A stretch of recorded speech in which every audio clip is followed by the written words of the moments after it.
नमस्कार और आज के इस विशेष विश्लेषण में आपका स्वागत है। आज हम बात कर रहे हैं जनन स्वास्थ्य पर, मतलब रिप्रोडक्टिव हेल्थ। जी नमस्कार। हमारे पास जो सामग्री है वो असल में जीव विज्ञान की पाठ्य पुस्तक का एक हिस्सा है और ये इस जरूरी विषय के कई पहलुओं पर रोशनी डालता है। हाँ, काफी विस्तार से बताया गया इसमें। तो हमारा मकसद क्या है आज? इस सामग्री के जरिए हम ये समझने की कोशिश करेंगे कि जनन स्वास्थ्य का असल मतलब क्या है, इसकी अहमियत क्या है और भारत में, मतलब अपने देश में, इससे जुड़ी चुनौतियां और रणनीतियां क्या रही हैं। तो चलिए शुरू करते हैं। बिल्कुल। और शुरू करने से पहले एक दिलचस्प बात कि आपको पता है कि भारत दुनिया का पहला देश था जिसने राष्ट्रीय स्तर पर परिवार नियोजन को एक लक्ष्य बनाया था। ये बात है 1951 की। जी हाँ, ये काफी महत्वपूर्ण कदम था उस समय। तो सबसे पहले ये जनन स्वास्थ्य आखिर है क्या, मतलब आसान शब्दों में अगर कहें तो? हाँ देखिए, आसान शब्दों में तो स्वस्थ जननांग और उनका ठीक से, मतलब सामान्य रूप से काम करना, पर ये असल में से कहीं ज्यादा है। अच्छा जी, विश्व स्वास्थ्य संगठन यानी WHO इसे और व्यापक नजरिए से देखता है। उनके अनुसार जनन स्वास्थ्य का मतलब सिर्फ शारीरिक नहीं बल्कि भावनात्मक, व्यवहारिक और सामाजिक रूप से भी स्वस्थ होना है। मतलब जनन से जुड़े सभी पहलुओं में, मतलब एक पूरी तरह से स्वस्थ जीवन जनन के संदर्भ में। बिल्कुल। तो एक जननात्मक रूप से स्वस्थ समाज वो है जहां लोगों के जननांग शारीरिक और कार्यात्मक रूप से सामान्य हो और यौन संबंधी सभी पहलुओं में उनकी भावनात्मक और व्यवहारिक पारस्परिक क्रियाएं भी सामान्य हों। और जैसा हमने शुरू में कहा, भारत ने 1951 में ही परिवार नियोजन कार्यक्रम शुरू किया था। बाद में इसका नाम बदला, परिवार कल्याण हुआ और अब इसे जनन एवं बाल स्वास्थ्य सेवा कार्यक्रम यानी RCH के नाम से जाना जाता है। जी हाँ, और इसका मकसद, जैसा आपने कहा, लोगों में जागरूकता पैदा करना और साथ ही जरूरी सुविधाएं और प्रोत्साहन देना है। तो ये जागरूकता फैलाई कैसे जाती है? देखिए, सरकारी और गैर सरकारी संगठन दोनों ही इसमें लगे हुए हैं। वो ऑडियो विजुअल यानी सुनने देखने वाली सामग्री और छपी हुई सामग्री जैसे पोस्टर, पर्चे वगैरह का इस्तेमाल कर रहे हैं। लेकिन एक बात और है। क्या? इसमें माता पिता, शिक्षक और दोस्तों की भूमिका भी बहुत अहम हो जाती है। खासकर स्कूलों में अगर सही यौन शिक्षा दी जाए तो ये बहुत जरूरी है ताकि युवाओं को, मतलब टीनेजर्स को, सही और भरोसेमंद जानकारी मिले। हाँ, ताकि वो सुनी सुनाई बातों या गलत धारणाओं से बच सकें। बिल्कुल। अक्सर गलत जानकारी बहुत नुकसान करती है। तो किशोरों के लिए क्या जानना जरूरी माना गया है इस सामग्री में? कई चीजें हैं, जैसे जननांग कैसे काम करते हैं, किशोरावस्था में शरीर में क्या बदलाव आते हैं, सुरक्षित और स्वच्छ यौन क्रियाएं क्या होती हैं, और यौन संचारित रोग मतलब STIs और एड्स के बारे में सही जानकारी होना। ये तो काफी जरूरी जानकारी है। हाँ बिल्कुल। और ये जानकारी न सिर्फ उन्हें व्यक्तिगत रूप से सुरक्षित रखती है बल्कि एक स्वस्थ समाज बनाने में भी मदद करती है। जैसे जोड़ों को पता हो कि गर्भ निरोध के क्या विकल्प हैं, गर्भवती महिलाओं की सही देखभाल कैसे हो, बच्चे के जन्म के बाद माँ और बच्चे की देखभाल, स्तनपान का क्या महत्व है, और हाँ, लड़के लड़की को समान अवसर मिले, ये सोच भी बहुत जरूरी है। और सामाजिक मुद्दे भी जुड़े हैं इससे। जी बिल्कुल। जैसे बेकाबू बढ़ती आबादी या फिर यौन दुर्व्यवहार जैसे गंभीर सामाजिक मुद्दे, इन पर भी जागरूकता बढ़ानी जरूरी है। अच्छा, तो ये जो RCH जैसे कार्यक्रम है, इन्हें कामयाब बनाने के लिए जमीन पर, मतलब असलियत में क्या क्या चाहिए होता है? देखिए, इसके लिए एक मजबूत ढांचा चाहिए। मतलब अच्छी स्वास्थ्य सुविधाएं, अस्पताल हों, क्लिनिक हों, उनमें प्रशिक्षित डॉक्टर और नर्स हों, और जरूरी सामान, दवाएं, उपकरण, वो सब उपलब्ध हों लोगों को जनन संबंधी समस्याओं के लिए। जैसे गर्भावस्था, प्रसव, STIs, गर्भपात, गर्भ निरोधक चुनना हो, माहवारी से जुड़ी समस्याएं हो, या बंधिता यानी इनफर्टिलिटी। इन सब के लिए सही मेडिकल सलाह और देखभाल आसानी से मिल सके। और तकनीक का भी इसमें कोई रोल है, नई टेक्नोलॉजीज का? हाँ बिल्कुल। बेहतर तकनीकों और नई रणनीतियों को समय समय पर लागू करना भी जरूरी है। जैसे एक अहम कदम था एमिनोसेंटेसिस तकनीक के दुरुपयोग पर कानूनी रोक लगाना। हाँ, ये तो लिंग परीक्षण के लिए इस्तेमाल होने लगी थी। जी बिल्कुल। जबकि ये तकनीक असल में गर्भ में पल रहे बच्चे में कुछ आनुवांशिक बीमारियों जैसे down syndrome, haemophilia, sickle cell anaemia, इनका पता लगाने के लिए है। पर इसका गलत इस्तेमाल लिंग जानने और फिर कन्या भ्रूण हत्या के लिए होने लगा था, जो कि गैर कानूनी है। और क्या उदाहरण है तकनीक के इस्तेमाल के? इसके अलावा बच्चों के लिए व्यापक टीकाकरण कार्यक्रम है और नई दवाओं पर रिसर्च भी हो रही है। जैसे लखनऊ में CDRI यानी केंद्रीय औषध अनुसंधान संस्थान ने सहेली नाम की एक नई गर्भनिरोधक गोली विकसित की है। पेडल गोली है, मतलब इसमें स्टेरॉइड नहीं है और इसे हफ्ते में सिर्फ एक बार लेना होता है। इसके साइड इफेक्ट्स भी कम बताए जाते हैं और ये गर्भ रोकने में काफी असरदार है। ये तो काफी अच्छी बात है। तो क्या इन सब कोशिशों का, RCH कार्यक्रमों का, नई तकनीकों का कुछ असर दिख रहा है? कुछ सुधार हुआ है? हाँ बिल्कुल, सामग्री बताती है कि कुछ सकारात्मक संकेत जरूर मिले हैं, जैसे मातृ मृत्यु दर MMR और शिशु मृत्यु दर IMR दोनों में गिरावट आई है। ये तो बहुत अच्छी खबर है। जी, और छोटे परिवारों को अपनाने वाले जोड़ों की संख्या भी बढ़ी है। साथ ही यौन संचारित रोगों यानी STIs की बेहतर जांच और देखभाल अब संभव हो पा रही है।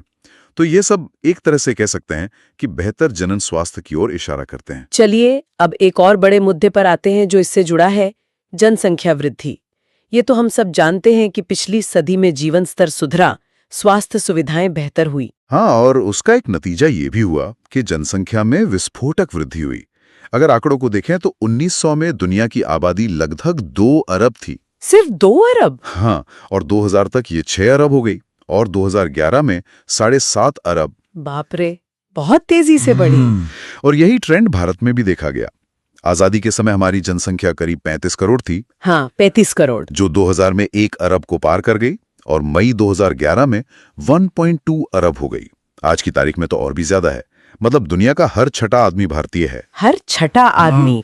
इसका कारण क्या रहा इतनी तेज वृद्धि का? इसके कई कारण हैं।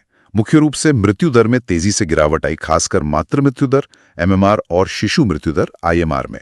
साथ ही जननायु के लोगों की संख्या में भी वृद्धि हुई। RCH कार्यक्रम से जनसंख्या वृद्धि दर में कुछ कमी तो आई है, लेकिन 2001 की जनगणना के अनुसार भी ये वृद्धि दर लगभग 2% थी, जो कि काफी तेज मानी जाती है। और इतनी तेज वृद्धि का असर तो हर चीज पे पड़ता होगा। बिल्कुल, अन्न, आवास, कपड़े जैसी जो हमारी मूलभूत आवश्यकताएं हैं, उन पर भारी दबाव पड़ता है। इसीलिए सरकार पर भी दबाव था कि जनसंख्या वृद्धि को नियंत्रित करने के लिए गंभीर उपाय अपनाए जाएं। तो क्या उपाय अपनाए गए? एक महत्वपूर्ण उपाय था लोगों को गर्भ निरोधक उपायों को अपनाने के लिए प्रेरित करना, ताकि परिवार छोटे रहें। आपने भी देखा होगा विज्ञापनों और पोस्टरों में। हाँ, हम दो हमारे दो वाला नारा, खुशहाल जोड़ों की तस्वीरें होती थी। बिल्कुल, ये नारा बहुत लोकप्रिय हुआ। बल्कि शहरी कामकाजी युवा दंपतियों ने तो हम दो हमारा एक का नारा भी अपनाया। इसके साथ ही विवाह की कानूनी आयु भी तय की गई, स्त्रियों के लिए 18 वर्ष और पुरुषों के लिए 21 वर्ष, ताकि कम उम्र में गर्भधारण को रोका जा सके। तो चलिए इन गर्भ निरोधक उपायों पर थोड़ी और बात करते हैं। सामग्री के हिसाब से एक आदर्श, मतलब एक अच्छा गर्भ निरोधक कैसा होना चाहिए? हाँ देखिए, एक आदर्श गर्भ निरोधक वो है जो उपयोगकर्ता के हितों की रक्षा करे, मतलब सुरक्षित हो, आसानी से उपलब्ध हो, प्रभावी हो, यानी अपना काम ठीक से करे, और जिसका कोई दुष्प्रभाव ना हो या कम से कम हो। साथ ही वो उपयोगकर्ता की कामेच्छा या मैथुन क्रिया में बाधक ना हो। आजकल तो कई तरह के विकल्प मौजूद है ना? जी हाँ, आजकल कई तरह के गर्भ निरोधक उपलब्ध हैं। इन्हें मुख्य रूप से कुछ श्रेणियों में बांटा जा सकता है। पहला है प्राकृतिक या परंपरागत विधियां, दूसरा रोध यानी बैरियर विधियां, तीसरा IUD यानी इंट्रायूट्राइन डिवाइसेस, चौथा मुंह से लेने योग्य गर्भनिरोधक गोलियां, पांचवां टीका या इंजेक्शन के रूप में, छठा अंतर्रोप यानी इम्प्लांट्स, और सातवां शल्य क्रियात्मक विधियां यानी नसबंदी। अच्छा, तो सबसे पहले ये प्राकृतिक विधियां क्या हैं? प्राकृतिक विधियां इस सिद्धांत पर काम करती हैं कि अंडाणु और शुक्राणु का संगम ही ना हो पाए। इसमें कोई बाहरी साधन या दवा इस्तेमाल नहीं होती। जैसे कि? जैसे एक है आवधिक संयम, पीरियोडिक एब्स्टिनेंस। इसमें माहवारी चक्र के उन दिनों के बीच मैथुन से बचा जाता है जब अंडोत्सर्ग यानी ओव्यूलेशन की संभावना सबसे ज्यादा होती है। आमतौर पर ये 10वें से 17वें दिन के बीच का समय माना जाता है। ठीक है। दूसरा है बाह्य स्खलन या अंतर्रित मैथुन, कोइटस इंटरप्टस। इसमें पुरुष साथी वीर्य स्खलन से ठीक पहले योनि से लिंग बाहर निकाल लेता है। अच्छा, और एक LAM का भी जिक्र था। हाँ, स्तनपान अनार्तव, लैक्टेशनल एमेनोरिया, LAM। इसमें होता यह है कि प्रसव के बाद जब तक मां शिशु को भरपूर स्तनपान कराती है, मतलब पूरी तरह उसी पर निर्भर रहता है बच्चा, तो लगभग 4 से 6 महीने तक अंडोत्सर्ग और आर्तव चक्र शुरू नहीं होता। इससे गर्भधारण के अवसर लगभग शून्य होते हैं। तो इनके फायदे क्या है? साइड इफेक्ट्स नहीं होते होंगे? हाँ, सबसे बड़ा फायदा यही है कि इनमें कोई दवा या साधन इस्तेमाल नहीं होता, इसलिए दुष्प्रभाव लगभग नगण्य हैं। लेकिन इनकी असफलता की दर, मतलब फेल होने का चांस काफी अधिक होता है। ये उतने भरोसेमंद नहीं है। समझ गई। अब आते हैं रोध यानी बैरियर विधियों पर। ये कैसे काम करती हैं? रोध विधियां, जैसा कि नाम से ही पता चल रहा है, ये भौतिक रूप से शुक्राणु को अंडाणु से मिलने से रोकती हैं, एक बैरियर बना देती हैं। इसमें सबसे आम तो कॉन्डोम है शायद? जी हाँ, कॉन्डोम सबसे आम है।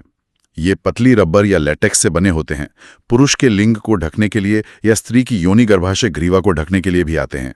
निरोध पुरुषों के लिए एक बहुत लोकप्रिय ब्रांड है जो सरकार मुफ्त में भी उपलब्ध कराती है। और कॉन्डोम का एक और फायदा भी बताया जाता है। हाँ बिल्कुल, इनका दोहरा लाभ है।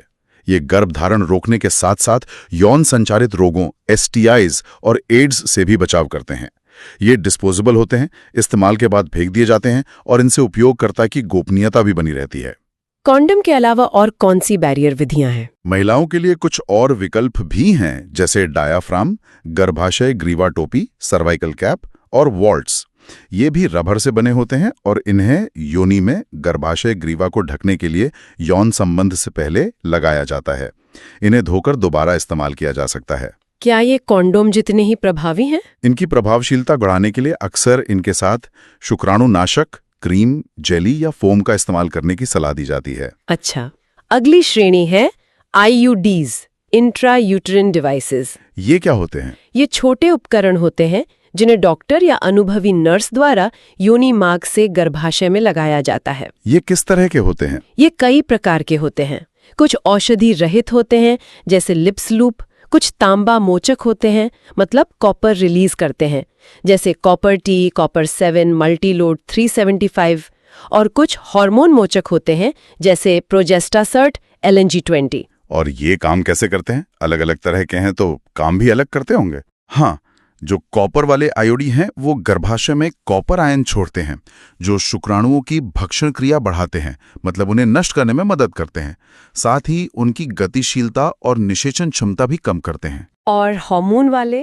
हार्मोन मोचक आयोडी गर्भाशय को भ्रूण के रोपण के लिए, मतलब उसके चिपकने के लिए अनुपयुक्त बना देते हैं और गर्भाशय ग्रीवा के श्लेष्मा को गाढ़ा कर देते हैं, जिससे शुक्राणुओं का अंदर जाना मुश्किल हो जाता है। ये किनके लिए ज्यादा उपयुक्त माने जाते हैं? ये उन महिलाओं के लिए आदर्श माने जाते हैं जो गर्भधारण में देरी करना चाहती हैं या बच्चों के जन्म के बीच अंतराल रखना चाहती हैं।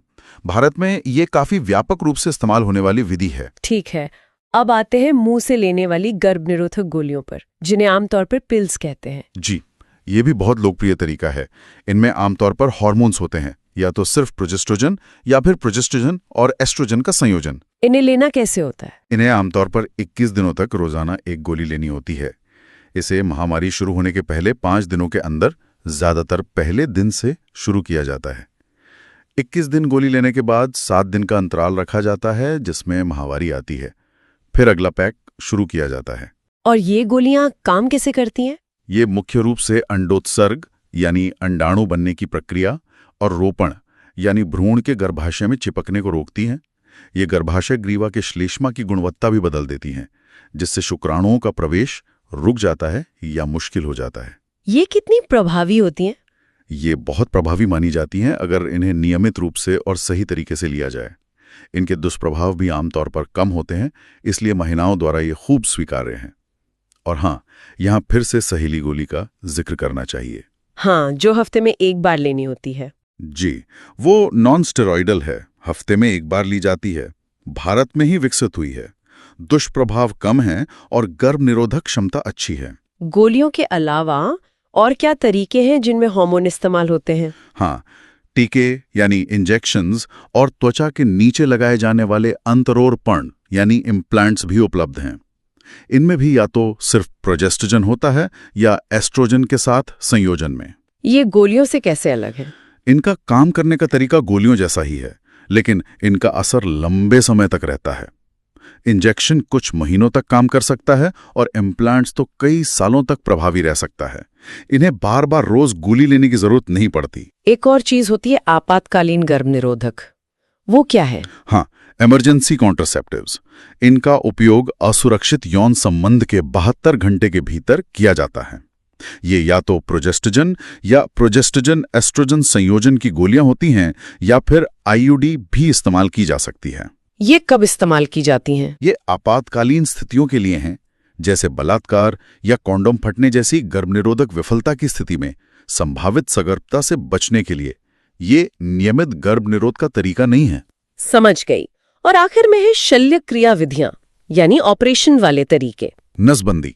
जी, इन्हें बंध्यकरण भी कहते हैं। ये गर्भ निरोध की एक लगभग स्थायी विधि मानी जाती है। इसमें ऑपरेशन के जरिए युग्मक परिवहन को रोक दिया जाता है, मतलब शुक्राणु या अंडाणु को मिलने से रोक दिया जाता है। पुरुषों और महिलाओं दोनों के लिए होती है ये? हाँ, पुरुषों में इसे पुरुष नसबंदी कहते हैं। इसमें शुक्रवाहक नलिकाओं वास डिफरेंस का एक छोटा सा भाग काटकर निकाल दिया जाता है या बांध दिया जाता है, ताकि शुक्राणु वीर्य में ना आ सकें। ये एक छोटा ऑपरेशन होता है। और महिलाओं में इसे महिला नसबंदी कहते हैं। इसमें डिंब वाहिनी नलियों यानी फलोपियन ट्यूब्स का छोटा सा भाग काटकर निकाल दिया जाता है या बांध दिया जाता है, ताकि अंडाणु गर्भाशय तक ना पहुंच सके और शुक्राणु से ना मिल सकें। इनके फायदे और नुकसान क्या है? फायदा यह है कि ये बहुत ज्यादा प्रभावी हैं। एक बार करा लिया तो गर्भ ठहरने की चिंता लगभग खत्म हो जाती है। लेकिन नुकसान ये है कि इनकी पूर्व स्थिति में लाने की गुंजाइश, मतलब इन्हें रिवर्स करने की संभावना बहुत कम होती है। इसलिए फैसला बहुत सोच समझ कर लेना चाहिए जब आपको पक्का हो कि अब और बच्चे नहीं चाहिए। तो इतने सारे विकल्प हैं, लेकिन ये जानना बहुत जरूरी है, जैसा कि सामग्री में भी कहा गया है, कि किसी भी गर्भ निरोधक उपाय का चुनाव और उपयोग किसी प्रशिक्षित डॉक्टर या विशेषज्ञ की सलाह से ही किया जाना चाहिए, है ना? बिल्कुल। हर व्यक्ति की जरूरतें और स्वास्थ्य स्थिति अलग होती है, इसलिए सलाह लेना बहुत जरूरी है। ये तरीके, हाँ, ये सच है कि ये प्राकृतिक जनन प्रक्रिया के विरुद्ध काम करते हैं, लेकिन कई बार व्यक्तिगत, सामाजिक या स्वास्थ्य कारणों से सगर्भता को रोकने, उसमें देरी करने या अंतराल रखने के लिए इनका उपयोग करना पड़ता है। और इनके कुछ साइड इफेक्ट भी हो सकते हैं? हाँ, कुछ संभावित दुष्प्रभाव हो सकते हैं, जैसे मतली, पेट दर्द, बीच बीच में रक्तस्राव, अनियमित आर्तव या कुछ मामलों में स्तन कैंसर का थोड़ा बढ़ा हुआ जोखिम जैसी बातें भी कही जाती हैं। हालांकि आमतौर पर बहुत गंभीर नहीं होते, फिर भी इनकी पूरी तरह उपेक्षा नहीं की जा सकती। डॉक्टर से बात करना जरूरी है। ठीक है, अब एक और संवेदनशील मुद्दे पर आते हैं। MTP यानी सगर्भता का चिकित्सीय समापन, जिसे आम भाषा में गर्भपात या अबॉर्शन कहता है। जी, MTP यानी मेडिकल टर्मिनेशन ऑफ प्रेगनेंसी। इसे प्रेरित गर्भपात, इंड्यूस्ड अबॉर्शन भी कहते हैं। इसका मतलब है गर्भावस्था पूर्ण होने से पहले जानबूझकर या स्वैच्छिक रूप से गर्भ का समापन करना। आंकड़े बताते हैं कि दुनिया भर में हर साल लगभग 4.5 से 5 करोड़ MTP कराए जाते हैं। ये तो बहुत बड़ी संख्या है। हाँ, और क्योंकि ये भावनात्मक, नैतिक, धार्मिक और सामाजिक पहलुओं से जुड़ा मुद्दा है, इसलिए कई देशों में इसकी कानूनी स्वीकृति पर लगातार बहस चलती रहती है। भारत में इसकी क्या स्थिति है? भारत सरकार ने इसके दुरुपयोग को रोकने के लिए, खासकर अवैध मादा भ्रूण हत्या को रोकने के लिए 1971 में MTP को कुछ शर्तों के साथ कानूनी स्वीकृति प्रदान की थी। इसमें 2017 में कुछ संशोधन भी किए गए, जिनका उद्देश्य अवैध गर्भपात और उससे होने वाली मातृ मृत्यु दर को कम करना है। तो कानून क्या कहता है, कब MTP कराया जा सकता है? और कानून के अनुसार कुछ विशेष परिस्थितियों में ही MTP की इजाजत है। अगर गर्भावस्था 12 हफ्तों तक की है तो एक पंजीकृत चिकित्सक की राय पर इसे समाप्त किया जा सकता है। अगर गर्भावस्था 12 हफ्तों से ज्यादा की हो? अगर गर्भावस्था 12 हफ्तों से ज्यादा लेकिन 24 हफ्तों से कम की है तो इन्हीं आधारों पर MTP के लिए 2 पंजीकृत चिकित्सकों की राय आवश्यक होती है। कुछ विशेष मामलों में, जैसे बलात्कार पीड़िता या विकलांग महिलाओं के लिए, ये सीमा थोड़ी ज्यादा भी हो सकती है। लोग MTP क्यों कराते हैं? मुख्य वजह क्या होती हैं? आमतौर पर अनचाही सगर्भताओं से मुक्ति पाने के लिए, जैसे असुरक्षित यौन संबंध बनाने, गर्भनिरोधक तरीकों के फेल हो जाने या बलात्कार जैसी दुर्भाग्यपूर्ण घटनाओं के कारण गर्भ ठहर गया हो, या फिर कुछ मामलों में जब सगर्भता जारी रखना मां, भ्रूण या दोनों के लिए हानिकारक या घातक हो सकता है। सुरक्षा की दृष्टि से क्या ध्यान रखना चाहिए? सुरक्षा के लिहाज से गर्भावस्था की पहली तिमाही यानी पहले 12 सप्ताह तक कराया गया MTP अपेक्षाकृत ज्यादा सुरक्षित माना जाता है। दूसरी तिमाही में कराया गया गर्भपात अधिक जोखिम भरा और घातक भी हो सकता है। और सबसे चिंता की बात क्या है इससे जुड़ी? सबसे चिंताजनक बात यह है कि हमारे देश में आज भी बहुत से MTP गैर कानूनी रूप से अकुशल नीम हकीमों या अप्रशिक्षित लोगों से कराए जाते हैं। ये बेहद असुरक्षित होते हैं और इनसे माँ की जान को गंभीर खतरा हो सकता है। और वो अमीनोसिंथेसिस वाली बात? हाँ, उसका दुरुपयोग लिंग निर्धारण के लिए करना, खासकर शहरी क्षेत्रों में ये ज्यादा देखा गया है। और अगर पता चले कि गर्भ में लड़की है तो एमटीपी कराना ये पूरी तरह गैरकानूनी है और दंडनीय अपराध है। इससे बचना चाहिए क्योंकि ये न सिर्फ गैरकानूनी है बल्कि मां और भ्रूण दोनों के लिए खतरनाक भी हो सकता है। सुरक्षित और कानूनी एमटीपी सेवाओं तक पहुंच और सही सलाह बहुत जरूरी है। बिल्कुल।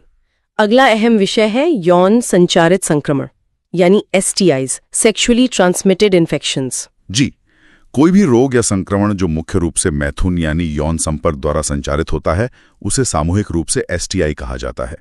इन्हें पहले रतिज रोग, वेनेरियल डिजीजेस VD, या अब जनन मार्ग संक्रमण यानी रिप्रोडक्टिव ट्रैक्ट इन्फेक्शंस RTI भी कहा जाता है।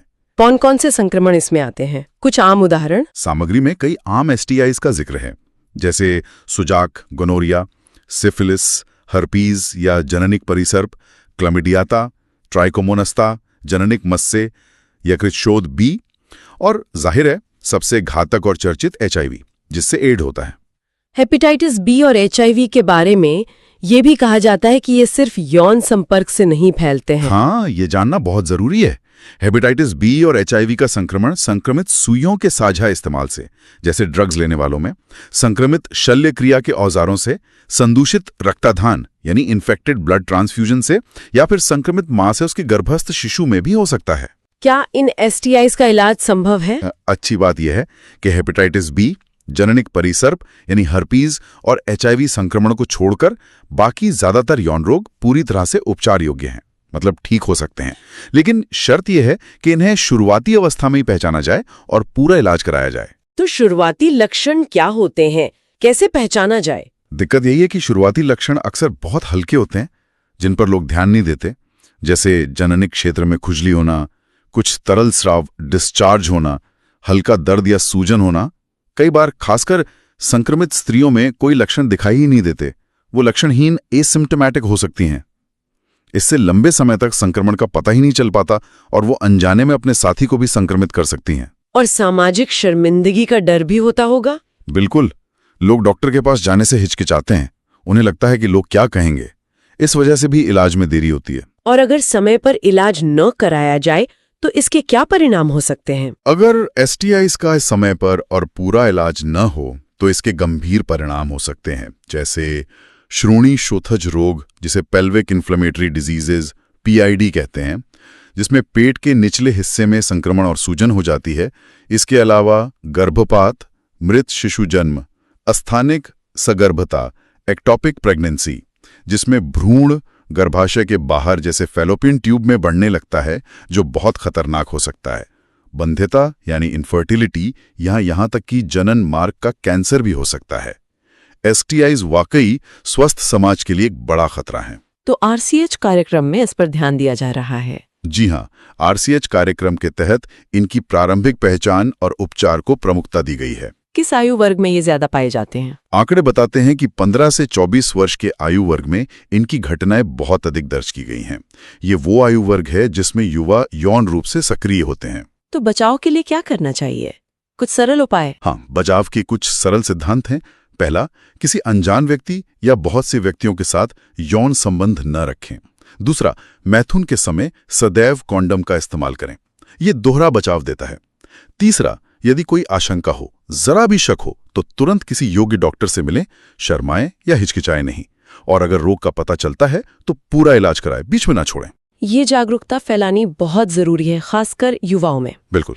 चलिए अब आखिरी मुख्य विषय पर आते हैं, बंध्यता यानी बांझपन, इनफर्टिलिटी।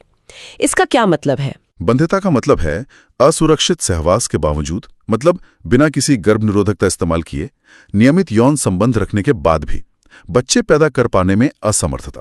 आमतौर पर 1 साल तक कोशिश करने के बाद भी गर्भधारण न हो तो जांच की सलाह दी जाती है। इसके क्या कारण हो सकते हैं? ये शारीरिक हो सकते हैं, जन्मजात हो सकते हैं, किसी बीमारी की वजह से हो सकते हैं, कुछ दवाओं के असर से हो सकते हैं, प्रतिरक्षात्मक यानी इम्यून सिस्टम से जुड़े हो सकते हैं, या कई बार मनोवैज्ञानिक कारण भी होते हैं। हमारे समाज में अक्सर देखा जाता है कि बच्चा न होने पर सारा दोष महिला पर डाल दिया जाता है। हाँ, ये बहुत दुर्भाग्यपूर्ण है, लेकिन सच है। भारत में अक्सर बच्चा न होने का दोष स्त्रियों को दिया जाता है, जबकि समस्या पुरुष साथी में भी उतनी ही हो सकती है या दोनों में भी हो सकती है। इसलिए जांच दोनों साथियों की होनी चाहिए। तो इसका क्या समाधान है? क्या इलाज संभव है? आजकल विशिष्ट स्वास्थ्य सेवा इकाइयां हैं जिन्हें बंध्यता क्लिनिक, इनफर्टिलिटी क्लिनिक्स कहते हैं। ये सही निदान यानी कारण पता लगाने में और कुछ विकारों के उपचार में मदद कर सकती हैं। कई मामलों में इलाज से गर्भधारण संभव हो जाता है। लेकिन जहां दोष ठीक करना संभव नहीं होता या पारंपरिक इलाज काम नहीं करता, वहां कुछ विशेष तकनीकें मदद कर सकती हैं। इन्हें सामूहिक रूप से सहायक जनन प्रौद्योगिकियां यानी ART, असिस्टेड रिप्रोडक्टिव टेक्नोलॉजीज कहा जाता है। ART, इसमें क्या क्या आता है? सबसे मशहूर तो शायद IVF है। जी हाँ, पात्रे निषेचन यानी IVF, इन विट्रो फर्टिलाइजेशन, जिसे आमतौर पर टेस्ट ट्यूब बेबी कार्यक्रम कहते हैं, सबसे ज्यादा जाना माना तरीका है। इन विट्रो का मतलब है शरीर के बाहर यानी लैब में। इसमें होता क्या है? इसमें पत्नी या दाता स्त्री डोनर के अंडाणु और पति या दाता पुरुष डोनर के शुक्राणु को लेकर प्रयोगशाला में निषेचित कराया जाता है, जिससे युग्मनज या भ्रूण बनता है। और फिर उस भ्रूण का क्या करते हैं? फिर उस भ्रूण को वापस स्त्री के शरीर में स्थानांतरित कर दिया जाता है। इसे भ्रूण स्थानांतरण या एम्ब्रियो ट्रांसफर ET कहते हैं। अगर युग्मनज या बहुत प्रारंभिक भ्रूण 8 ब्लास्टोमियर तक को फैलोपियन नलिका में स्थानांतरित किया जाता है तो उसे ज़िफ्ट, ज़ाइगोट इंट्राफैलोपियन ट्रांसफर कहते हैं। और अगर भ्रूण थोड़ा बड़ा हो? अगर 8 ब्लास्टोमियर से अधिक का भ्रूण है तो उसे सीधे गर्भाशय में स्थानांतरित किया जाता है। इसे IUT, इंट्रायूटेरिन ट्रांसफर कहते हैं। कभी कभी ऐसा भी होता है कि भ्रूण शरीर के अंदर ही निषेचन से बना हो, लेकिन उसे किसी और कारण से निकालकर दूसरी महिला, सरोगेट मां में स्थानांतरित करना पड़े। IVF के अलावा और कौन सी ART तकनीकें हैं? और भी कई तकनीकें हैं जो अलग अलग समस्याओं के समाधान के लिए इस्तेमाल होती हैं, जैसे गिफ्ट गैमेट इंट्राफैलोपियन ट्रांसफर। इसमें क्या होता है कि अगर कोई महिला अंडाणु उत्पन्न नहीं कर सकती लेकिन उसका गर्भाशय निषेचन और आगे के परिवर्धन के लिए उपयुक्त है, तो किसी दाता स्त्री से अंडाणु लेकर उसे उस महिला की फैलोपियन नलिका में स्थानांतरित कर दिया जाता है, जहां शुक्राणु उसे निषेचित कर सकें। एक और तकनीक है ICSI, इंट्रासाइटोप्लाज्मिक स्पर्म इंजेक्शन। ये तब इस्तेमाल होती है जब शुक्राणुओं की संख्या बहुत कम हो या उनकी गुणवत्ता ठीक न हो। इसमें एक अकेले शुक्राणु को सीधे अंडाणु के कोशिका द्रव्य यानी साइटोप्लाज्म में सुई से अंतःक्षेपित इंजेक्ट कर दिया जाता है। फिर है AI यानी आर्टिफिशियल इंसेमिनेशन यानी कृत्रिम वीर्यसेचन। इसमें पति या किसी स्वस्थ दाता से शुक्राणु लेकर कृत्रिम रूप से स्त्री की योनि में या सीधे गर्भाशय में, इसे IUI, इंट्रायूटेरिन इंसेमिनेशन कहते हैं, प्रविष्ट किया जाता है। ये तब उपयोगी है जब पुरुष साथी वीर्यसेचित करने में योग्य नहीं है या उसके वीर्य में शुक्राणुओं की संख्या बहुत कम है। ये तकनीकें सुनने में तो काफी जटिल लगती हैं। क्या ये आसानी से उपलब्ध है? हाँ, ये तकनीकें जटिल हैं। इनमें विशेष विशेषज्ञता, उच्च परिशुद्धता वाले उपकरणों की जरूरत होती है और ये काफी महंगी भी होती हैं। फिलहाल ये सुविधाएं देश के कुछ ही बड़े शहरों में और कुछ ही केंद्रों पर उपलब्ध हैं, इसलिए सीमित लोग ही इनका लाभ उठा पाते हैं। और शायद भावनात्मक और सामाजिक पहलू भी जुड़े होते होंगे इनसे। बिल्कुल, ये प्रक्रियाएं दंपत्ति के लिए भावनात्मक रूप से काफी अप्रूवंते हो सकती हैं। धार्मिक और सामाजिक मान्यताएं भी इसमें भूमिका निभाती हैं। तो अगर ART भी संभव न हो या कोई ना अपनाना चाहे, तो क्या कोई और रास्ता है? हाँ, एक बहुत ही महत्वपूर्ण और सकारात्मक विकल्प है गोद लेना, एडॉप्शन। भारत में अनेक अनाथ और दीनहीन बच्चे हैं जिन्हें एक प्यार भरे घर और परिवार की जरूरत है। हमारा कानून ऐसे बच्चों को कानूनी रूप से गोद लेने की इजाजत देता है। ये उन दंपतियों के लिए एक अच्छा विकल्प हो सकता है। बिल्कुल, ये संतान इच्छुक दंपतियों के लिए सर्वोत्तम उपायों में से एक हो सकता है। ये न केवल उन्हें माता पिता बनने की खुशी देता है, बल्कि एक जरूरतमंद बच्चे को एक सुरक्षित और स्नेहपूर्ण भविष्य भी प्रदान करता है। इसे सिर्फ एक मजबूरी के विकल्प के तौर पर नहीं, बल्कि एक बहुत ही नेक और प्यारे कदम के तौर पर देखना चाहिए। तो आज हमने जनन स्वास्थ्य के कई अहम पहलुओं को समझने की कोशिश की। इसकी व्यापक परिभाषा से लेकर भारत के प्रयासों और प्रगति तक, जनसंख्या की गतिशीलता, गर्भनिरोध के ढेरों विकल्प, MTP के कानूनी और स्वास्थ्य संबंधी पहलू, STIs के खतरे और उनसे बचाव के तरीके, और अंत में बंध्यता के समाधान जिनमें ART जैसी आधुनिक तकनीकें और गोद लेने जैसा मानवीय विकल्प शामिल है। ये बिल्कुल साफ है कि व्यक्तिगत और सामाजिक कल्याण के लिए हम सबके लिए सही जानकारी होना और जिम्मेदार विकल्प चुनना कितना ज्यादा महत्वपूर्ण है। जी हाँ, बिल्कुल। और जाते जाते एक विचारणीय प्रश्न श्रोताओं के लिए छोड़ा जा सकता है। जहां एक ओर ART जैसी तकनीकें बंध्यता जैसी समस्याओं का एक समाधान प्रस्तुत करती हैं, वहीं दूसरी ओर हमारा समाज उन मूल कारणों को, चाहे वो स्वास्थ्य से जुड़े हों, सामाजिक हों या आर्थिक, बेहतर ढंग से कैसे संबोधित कर सकता है, जिनकी वजह से बंध्यता होती है या MTP जैसे स्थितियों की जरूरत पड़ती है। और गोद लेने जैसे विकल्पों के लिए, जो केवल शारीरिक पहलुओं से परे जाकर भावनात्मक और सामाजिक रूप से परिवार बनाते हैं, हम एक अधिक सहायक, अधिक सकारात्मक और स्वागत करने वाला वातावरण कैसे बना सकते हैं। शायद इन सवालों के जवाब हमें एक ऐसे समाज की ओर ले जाएंगे जो वास्तव में जननात्मक रूप से स्वस्थ हो, सिर्फ शरीर से नहीं बल्कि मन और समाज से भी। बहुत गहरा सवाल है सोचने के लिए।